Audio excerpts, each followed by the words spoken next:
Welcome back to my channel. Today we're diving into part 1 of our countdown for the top 20 creepiest historic events that are scarier than horror movies. We're looking at the most amazing historical occurrences and horrifying disasters that would make excellent material for a horror movie for this list. Should you find yourself in these situations, how would you respond? Tell us in the comments section below. Number 20. The funeral procession of Pope Pius XII. Pope Pius XII held the position of Vatican sovereign from 1939 until his 82-year-old death in 1958. Pope Pietro insisted on embalming his body according to God's design, thus his personal physician, Riccardo Galeazzi Lisi, chose an unusual technique. I told you, Mom, that he didn't want to be dressed up or embalmed. However, people must see it. Galeazzi Lisi declined to remove the body's fluids, choosing instead to employ an experimental blend of oils and resin before covering the body in plastic. The corpse decomposed due to the extreme heat and inadequate airflow in the space. In the funeral procession, the body's chest collapsed. The body ended up turning a vivid green. We were all unable to breathe. The remainder of Ray Brower was somewhere beneath those shrubs. Number 19. The Essex inspires Moby Dick. The whaling ship Essex sailed from Cape to South America on August 12, 1819. Before catastrophe struck in November 1820, the trip had been underway for little over a year.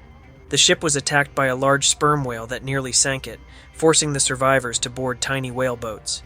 With hardly enough food and supplies to last them, they struggled for more than 3 months on the open sea on these tiny boats. The men started dying one by one, and the others were forced to eat each other.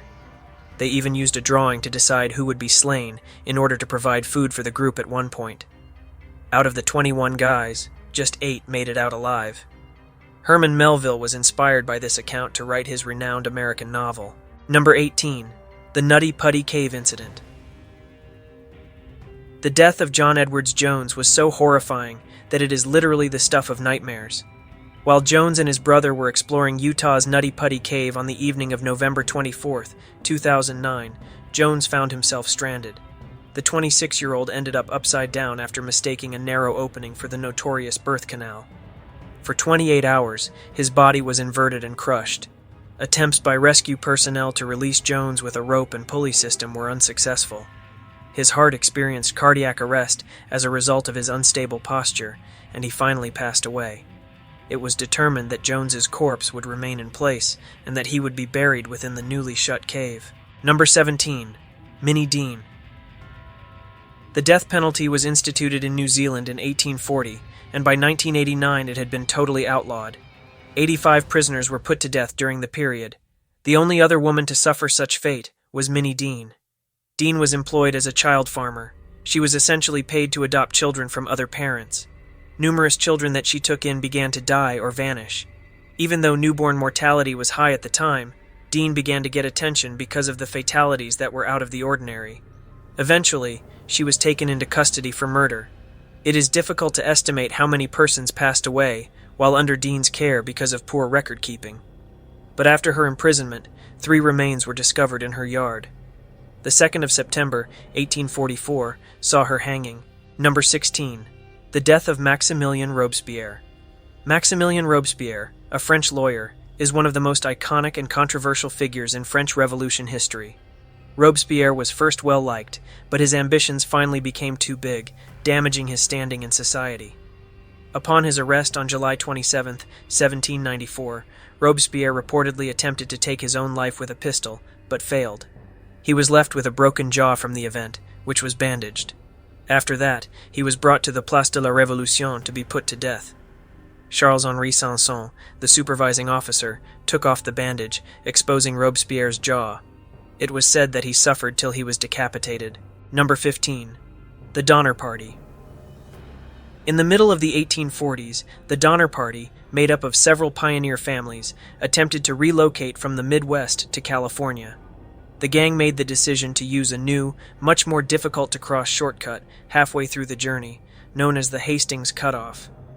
The wagon train was unable to get through the snow as they continued to trek, and they found themselves snowbound in the Sierra Nevada.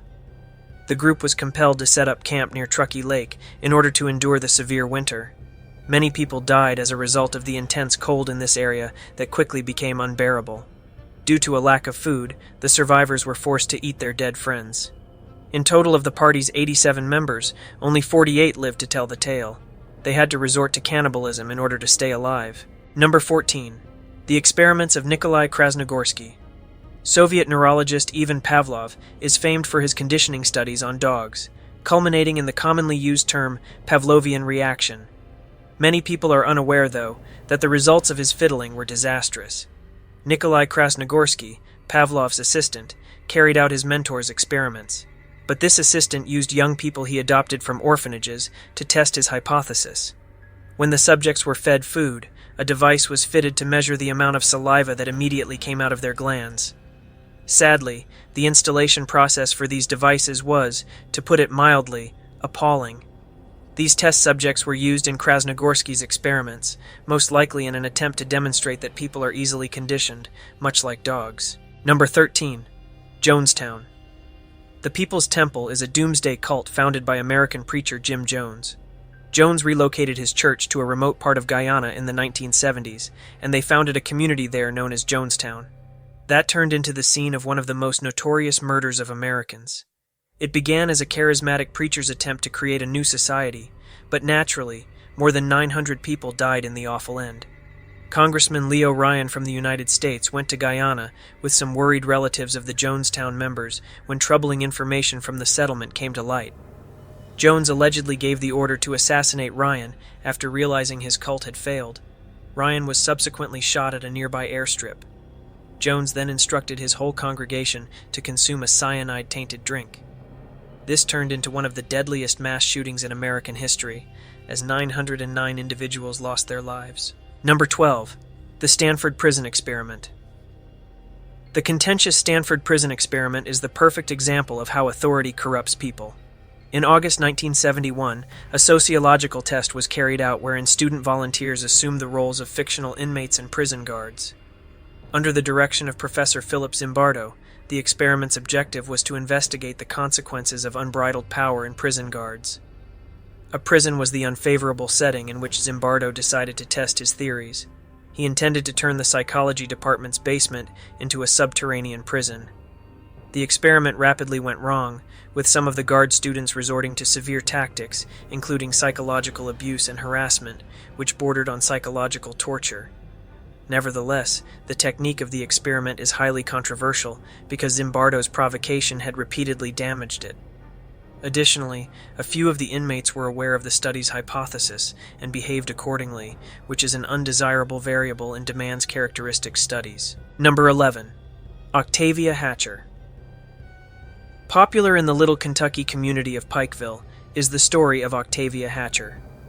According to folklore, a few months after giving birth to a son who died soon after, the young mother became ill and died.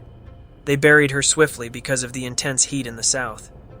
However, other residents appeared to experience identical symptoms shortly after her passing before getting better. The culprit, retrospectively, was likely illness. When locals quickly excavated Hatcher's grave, they discovered that she had only gone into a coma rather than dying. They discovered bloody fingernails and scrapes on the coffin, signs that she had woken up. Although the story's authenticity has been called into doubt, most of the local historians concur that Hatcher did become ill and was buried alive, according to a member of the board of directors of the Big Sandy Heritage Center. That's it for Part 1. If you thought these events were chilling, wait until Part 2. Make sure to subscribe and turn on notifications so you don't miss the rest of the countdown. Stay tuned for Part 2, coming soon.